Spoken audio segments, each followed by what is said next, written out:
Welcome to A Case of the Mondays, a podcast by 3R Strategy where we talk about some of the most pressing issues facing HR professionals and business leaders.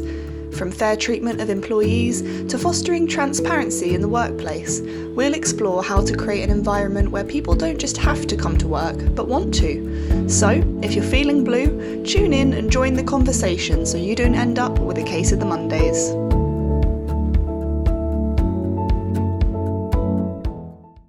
Welcome to another episode of Case of the Mondays. My name is Rameez, your podcast host, and in today's episode, we're discussing probationary periods. Why do we have them? Is there any benefit in having them, or is this just one of those outdated practices that we need to get rid of? I'm delighted to welcome Amanda Nicholls, who is an HR consultant and managing director at HR Solvit, providing support for a whole range of HR and people issues to small and medium-sized businesses. Thanks for joining the podcast, Amanda. Thank you very much for inviting me. I wanted to discuss the merits and the drawbacks of probationary periods. And Amanda, I'm really keen to hear about your experience of working with different organizations on this. And would you recommend, if you were working with a client, would you recommend having probationary periods? And if so, what do you see as the benefits of having a probationary period? So in my corporate world, prior to setting up as an independent HR consultant, we always had probationary periods for positions. And since I've moved into consultancy world, I do recommend to my clients that they do have a probationary period in place. On occasions, they choose not to, which is absolutely fine. I think it's talking through the benefits of having one and possible drawbacks of not having a probationary period in place. I have my personal views on probationary periods, which I'm sure you do as well, and I'm sure our listeners will as well. And it really can be a mixed bag of views with regards to this. Prior to coming on the podcast today, I did do a poll on LinkedIn with fellow HR consultants to kind of get a gauge of whether probationary periods are outdated, whether we need them in place to protect us and our clients, whether they really are a waste of time, or whether they're just really not bothered either way as to whether we should have them. 54% of people that responded said that they felt it protected their clients by having a probationary period in place, and 38% felt it was a waste of time, with around then 8% weren't really bothered either way. So it wasn't a hands down, absolutely probationary periods need to be a thing, but it certainly seemed to be sort of the leader of the options. I think for me, the key points of having a probationary period and why I would recommend them is it gives the organisation a chance to evaluate the performance of that new employee. Yes, we have the recruitment process in place to kind of gauge whether they're a good fit and they have the skills and experience for the role. But this first-hand evaluation goes, I think, beyond that interview and that CV and provides a better insight into how well they will fit into the team and contribute to the tasks that they're employed to do. There is an element of a cultural fit, I feel. It's crucial longer term that for the employee satisfaction that they fit with the organisation.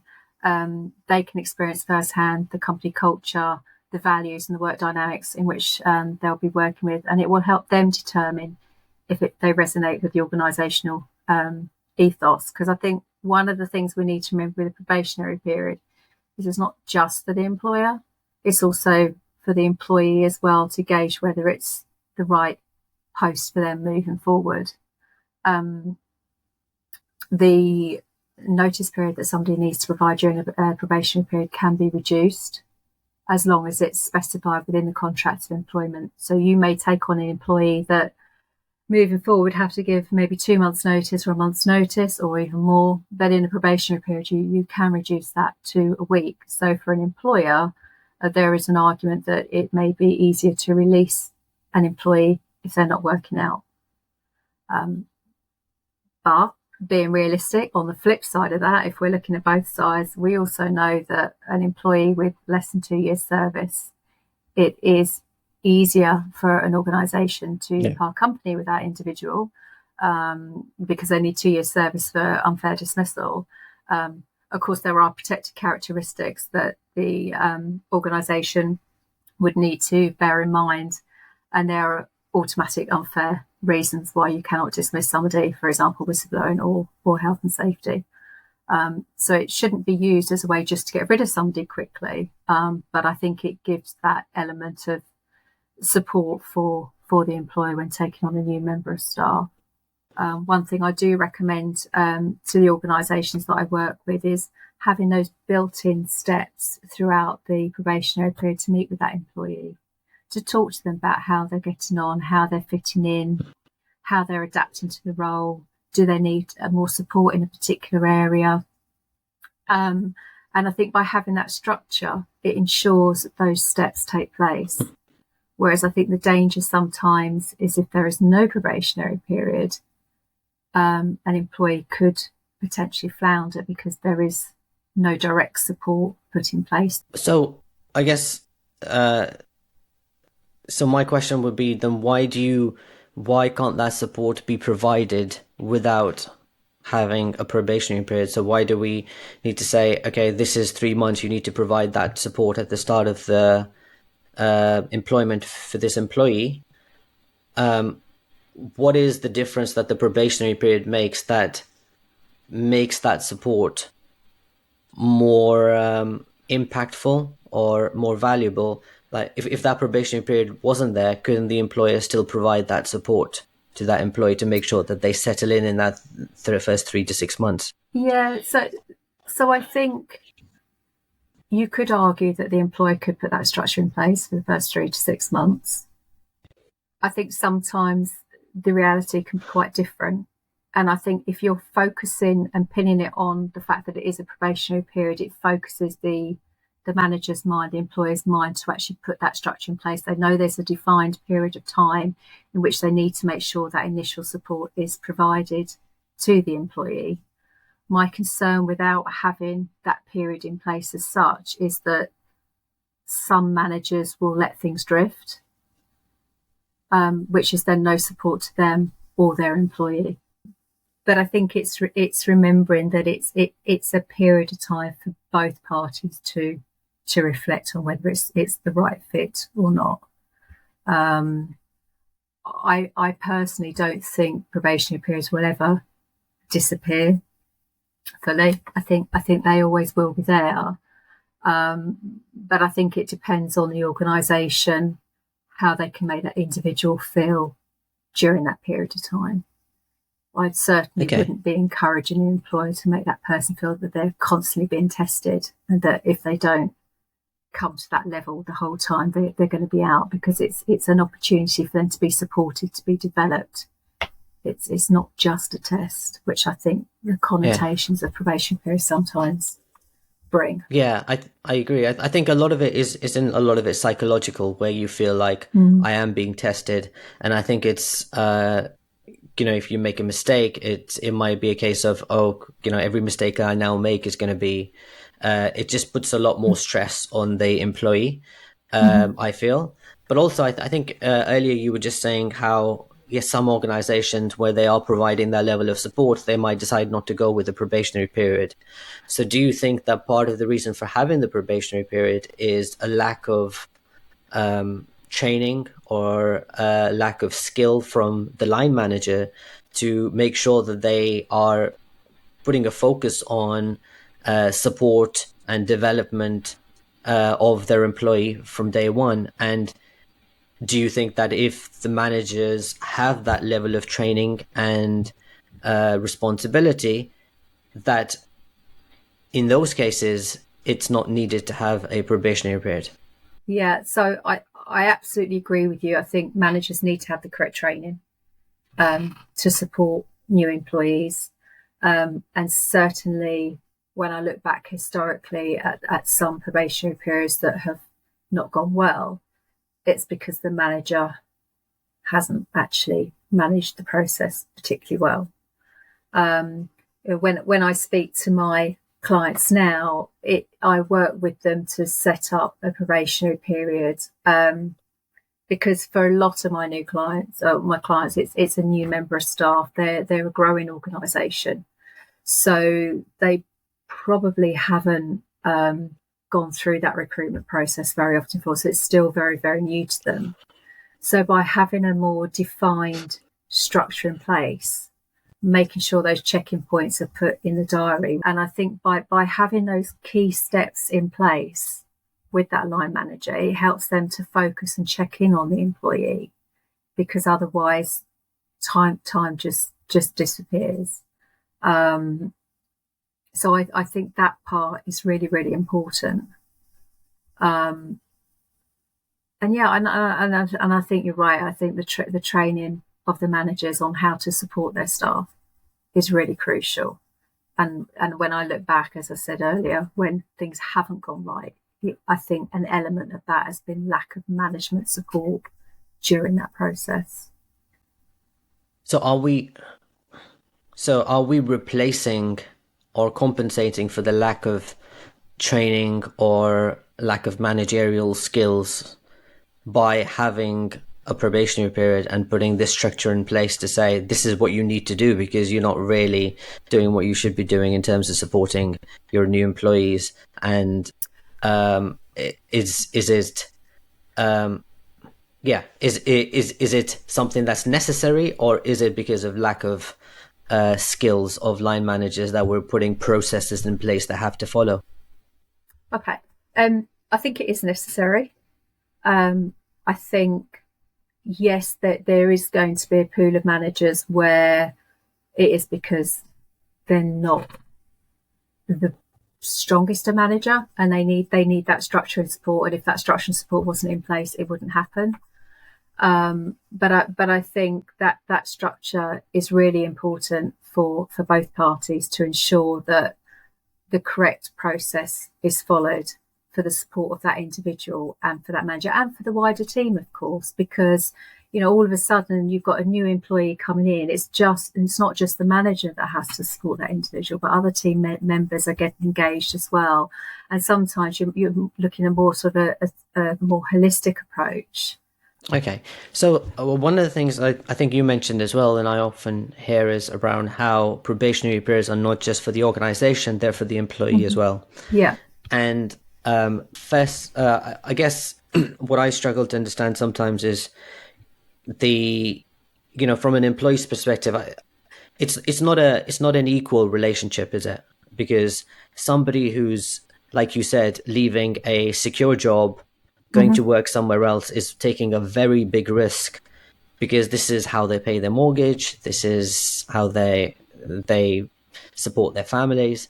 And for an organization, it's just one employee out of 100 or thousands that they employ. And so isn't it a much bigger leap from the employee to say, okay, I'm leaving the secure job because you have asked me to come and work for you, and then still being in that mindset of thinking, but even now I got this worry that within the first 3 months I have to prove myself, otherwise all these risks that I've taken are going to be for no reason. And do you think that that's going to that could impact organizations' ability to attract candidates, where candidates might think, I don't really want to take this big risk and work somewhere where I could be dismissed or I may have to prove myself? So do you think there's an impact on attraction of talent as a result of having probationary periods? I think you're right. I think the balance isn't necessarily equal for both parties. I would agree with that. I think from the new employee's point of view, one of the key strengths for them is, if there is a probationary period, as we discussed right at the start, there are some contractual elements that can be attached to that. So, for example, notice period invariably tends to be shorter during a probationary period. So for an employee, it could be slightly advantageous in that if they start to work for the employer and it's not the right fit for them, they may only have to give 1 week's notice as opposed to a month, 2 months to leave that employer. I totally accept what you're saying, that they may well have left a secure job to move to that employer, but that does give them an element of flexibility. But I think what we have to remember here is, yes, probationary periods are in place, and unfortunately I don't have figures available to me, but you would hope it's the minority of probationary periods that are unsuccessful. We're not talking here that the majority of probation periods will end with somebody's employment ending. It is the minority. And actually, looking back over my 25 plus years working within HR, there has only been a handful where it hasn't worked. But I'm just thinking, I've got a couple that come to mind in the back of my mind where they haven't worked. And it was because they had doubts of the recruitment period, or that recruitment time before they took that candidate on. They weren't sure if they were the right fit. They had concerns around their level of experience, etc., but they thought that they'd give them a go. But if that really is the case, you need to think about, do you need to go further through the selection process to make sure this really is the right person? Or if you are going to take that person on as an employer, do you have quite an open and honest conversation with that employee and say, look, we're not sure whether you're the right fit, because these, if it's skills or experience, this is what we were looking for. However, these are the type of skills and experience you have, that there is a gap. And if they have that open conversation with that employee, then that employee, before they become an employee, can decide whether they wish to leave their other position for that role, because they then know what's expected of them, and they can genuinely make an informed decision whether they feel they can bridge that gap or not. So when you're saying that there's only a small number of cases where probationary periods haven't worked, do you mean the process hasn't worked, or the employee who's joined hasn't worked and so they've had to leave within the probationary period? Yeah, so the person's had to leave. Okay. So I completely agree, and I think that that's also my experience. Is it's very rare that that happens in the probationary period. But don't you think then that, and I think it happens in a few cases when we look at HR processes, is that a process is designed to try and manage the really small percentage of things that might not work out, rather than trusting the vast majority of people that are going to fit in well or do a good job, and saying, look, you've taken that risk to come and work for us. You are now part of the team from day one.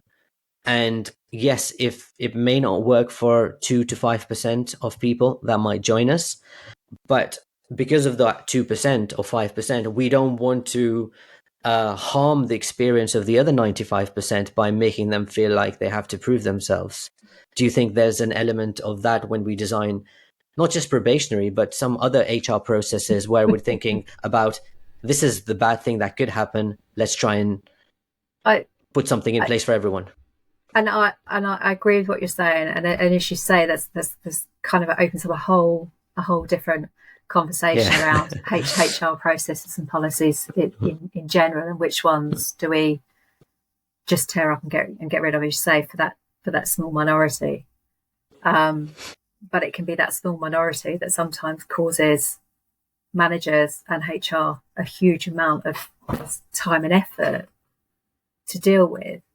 And as I've always said to the organisations that I work with, and I'm sure you would agree, sometimes having a process in place makes it far more easy to manage something than having nothing in place at all.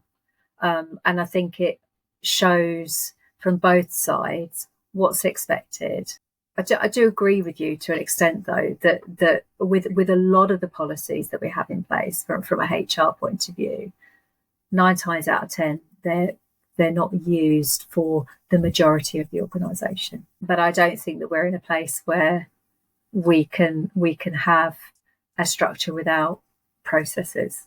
Do you think that, obviously we know that the key thing that we all think about is the notice period is different in the probationary period compared to the regular notice period. Do you think that pay or benefits should be treated any differently during the probationary period? In an ideal, I would say no. Now I know sort of the more obvious ones, like pension. You can delay the pension for the first 3 months, which some employers do.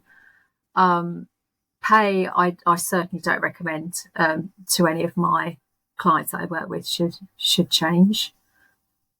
I think the difficulty is it's around the expectations.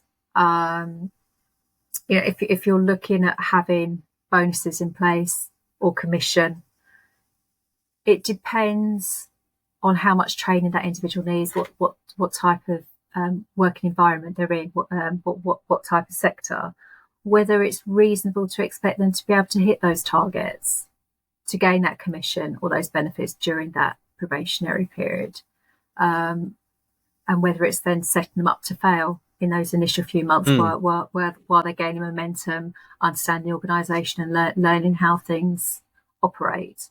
So I think sort of a more balanced approach would be to have the competitive pay in place from the start to attract that skilled candidate. So I completely agree on the pay side, because that's obviously something that we do with all of our clients, and of course, it would make I always find it strange, and it tends to happen I think in some volume roles like call centers or sales sometimes, where they bring people up in on a particular salary and then say after a probationary period your salary will go up by 2,000 or 3,000. But I always think you'll attract better candidates if you offer that higher salary to begin with, and you might end up recruiting better talent with that higher salary. On the benefit side, pension is a good example, because a lot of employees, I don't think Gen Z, for example, don't necessarily value pension in the same way. They're looking for more instant, gratification and instant benefits. And but as a candidate, even though I might not value something like a pension, I'm not Gen Z anyway. I'm just saying, if I didn't value a particular benefit or a pension, if I just had that message to say, look, the first 3 months, you're not going to get a pension until you pass your probationary period. To me, that's just a negative message to say, why would you not no, and do this? And I think I've only done it with one client more recently, and that is where the auto enrolment can be delayed by 3 months, and they wanted to delay it by the 3 months so that they knew that person was definitely in post, rather than sort of doing it from day one and then of course then that person leaving. I've only done it for one client, and as a whole, auto enrolment tends to be from day one, and I wouldn't necessarily attach it to the probationary period. I think it's just, I'll say, coincidental that it aligns with 3 month probation and then 3 months to auto enroll the employee. So if I've got I was actually looking at your LinkedIn posts as well, and I've got a question around that. But before we go into that, I wanted to ask you, if you were to design a perfect probationary period, what would it look like? So I think that's the key things. It's about having a clear duration, clear expectations from both parties about what's expected, including specific goals and objectives that align with the role requirements and that are realistic, and that you have those regular check-in sessions. And during those regular check-in sessions, revisit those goals and objectives and whether they need reviewing, updating or moving, and whether any different learning or development opportunities need to be put in place to support those, and be open about the discussion around the performance, whether good or bad, during that process. So there's no surprises at the end for either party. Do you think there's a difference between a probationary period for a small organization and a large organization, or is it the same? Just making sure that the manager is supporting the new team member. Um, I think the process is the same, but obviously, dependent upon the size of the organisation, will depend on who else has an input during that probationary period and who supports that individual, I think. But I think that the key principles of what the probation sets out to achieve are the same. Okay. So the LinkedIn post that I saw, I think you were talking about you only get one chance to make a first impression. So it also made me think about this, where yes, we are thinking about the small percentage that might not do well, but should we not be thinking about the vast majority of people that are going to stay, not just past the probationary period, but potentially for years with us? Absolutely. And should we not think about making a great impression with that group of employees to say, firstly, let's not call it probationary, let's call it, onboarding, let's call it settling in, whatever that is, and have a process in place to saying our onboarding process is that we're going to have a bi-weekly meeting with your manager, a catch up. You're going to have support on this training and development, and all of the messaging. And because I think, the way that we message things, the words that we use can have a big impact.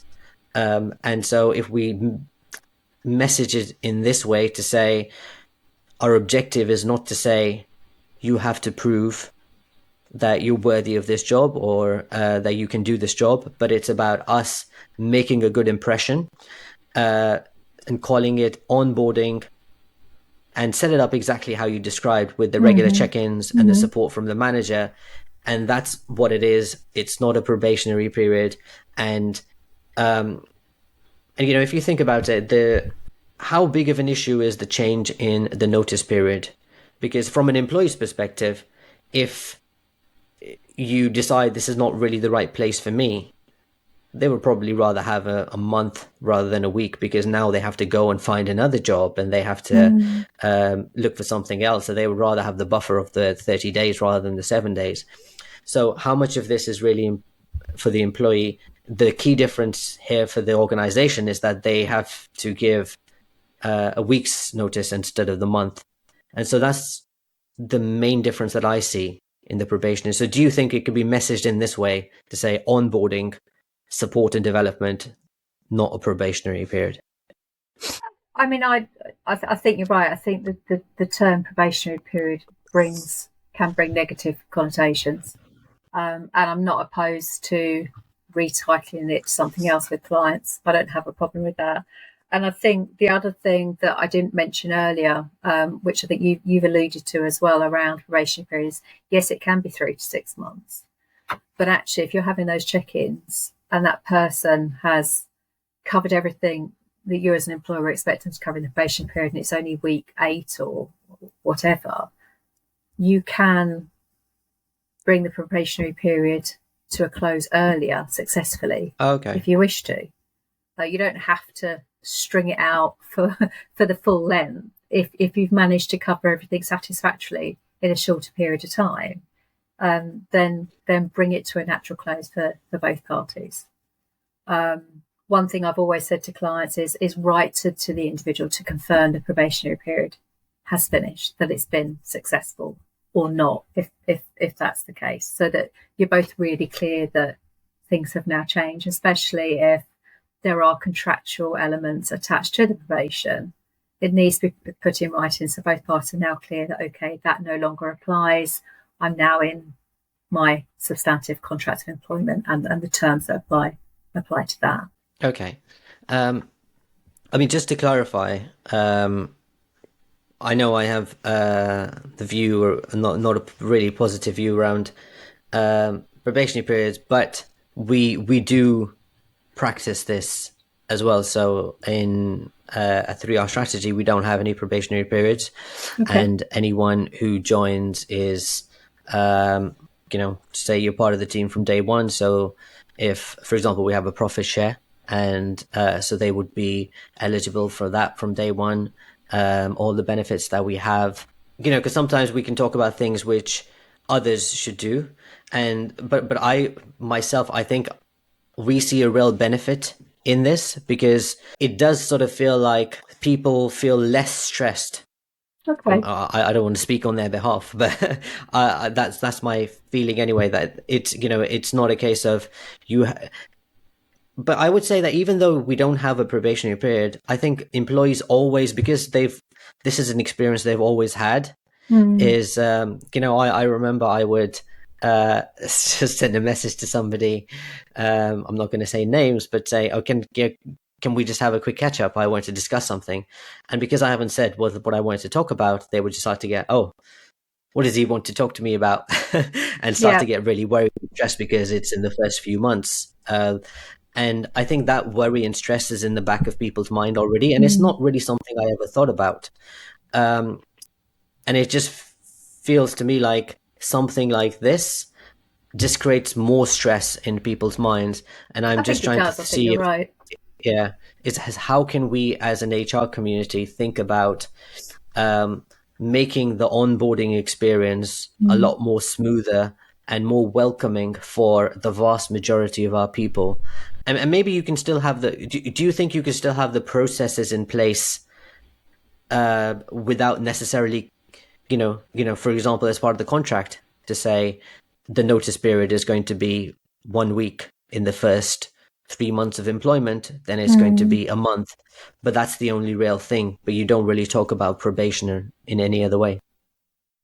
I mean, I guess you could, as you say, it's about the language we use, and I think the thing is if we were to relabel it, which in effect is what you're suggesting, it's about how it's carried out is the more important thing, because the danger is if it's relabeled, you don't still want the negative connotations that come with it carrying forward. So it's about how that employer manages the process with those new starters and the onboarding process. That's the important part. Yes, I think the language that may be something that as a HR profession we can look at, but I think the important part is how it's actually delivered, to make sure that it's getting the best out of that new employee, but they're feeling valued and feeling part of the team from day one, as you say, without having that hanging over their head that, well, what happens if I'm not successful in the next 3 to 6 months? Yeah. I agree on the name change. So I wasn't saying just a name change like how we change HR to a people team and nothing else changes. I think, yes, language is important, but there obviously needs to be a much wider change as well. One of the reasons that a lot of leaders, organizations like probationary period is because they're scared of hiring the wrong person. So how would you recommend, or what would you recommend in the recruitment process to try and minimize that risk of hiring the wrong person? And do you recommend doing something in the recruitment process that has worked quite well for you or your clients? This is when you want the crystal ball, isn't it, to kind of see how somebody's going to work out. I think when I work with clients and when I was in corporate, it's about making sure the job description you have for the role is actually the right job description, and is looking at the right skill set that you need for that role. Because I think sometimes there's a danger of you've recruited for X, but actually you want Y. And I think that's sometimes where things fall down. But then I think it's working on the interview process so that you're using, I say competencies, but looking at get candidates to bring forward specific examples of what they've done and how you can see that being replicated within the new environment. Yes, you can use psychometric testing. Some employers, it's their go-to. For others, it's really not something that they wish to explore. You can do the team dynamics as part of the interview process. I think a lot depends on what the role is, what the size of the business is, what their culture is, as to what they want.